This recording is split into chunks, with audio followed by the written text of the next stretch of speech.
Katy Perry has a college football crush. Ashley explains on what's trending. Thanks, Juliet. Perhaps ESPN didn't know what it was getting itself into when the network invited Katy Perry to be a guest picker on the Saturday morning college football show, College Game Day.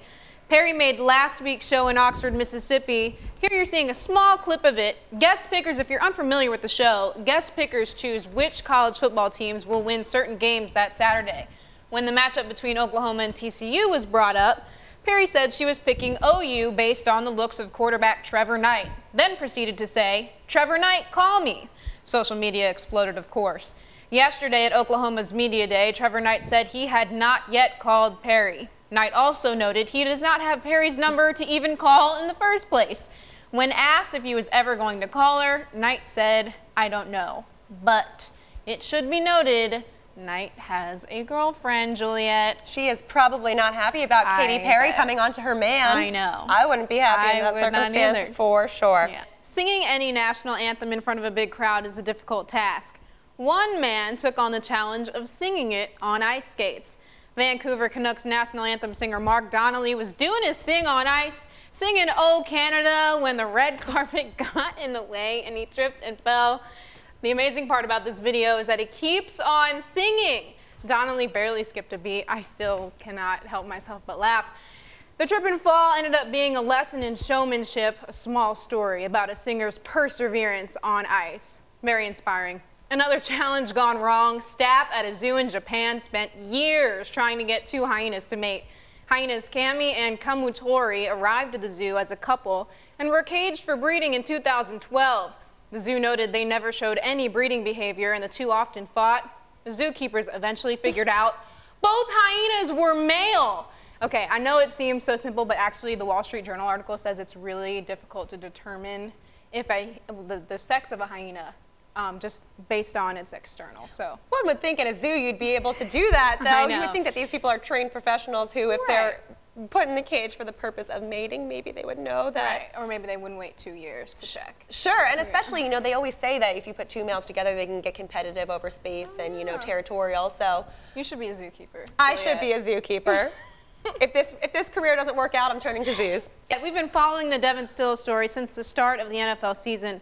Cincinnati kept Still on its practice squad to help Still with his daughter's cancer treatment. We told you a couple weeks ago, Still's daughter Leia had her cancerous tumor removed. Today we tell you more NFL teams are joining in on Leia's fight. Although the Bengals and the Patriots were opponents that day, the Patriots cheerleaders wore Still's Bengals jersey on the sidelines. Patriots announced owner Robert Kraft, who you saw in that last shot, would donate $25,000 to Cincinnati Children's Medical Center in Leia's name. Devin Still's reaction was captured on camera, as you see here, with a tear running down his cheek.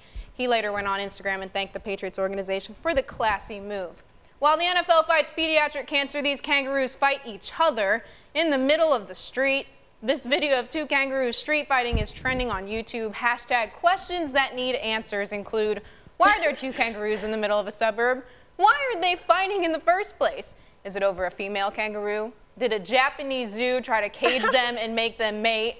When the fight was over, did they just hop back to the wilderness? Juliet, what do you think? I have no idea, but I'm more concerned about why the kangaroos are in the middle of the suburbs, to be honest. Yeah, I'm really confused. And I also want to go back to that first clip. That picture of Devin Still with the tear, it's so powerful, such a powerful image. I saw that yesterday. And it was very sweet move by the NFL to come over. I mean, I'm assuming more teams are going to be doing more things like this. So. Sure, really, really emotional. Thank you, Ashley. Well, good news for Mizzou football fans. Ashley Zavala tells us about an important improvement at Memorial Stadium.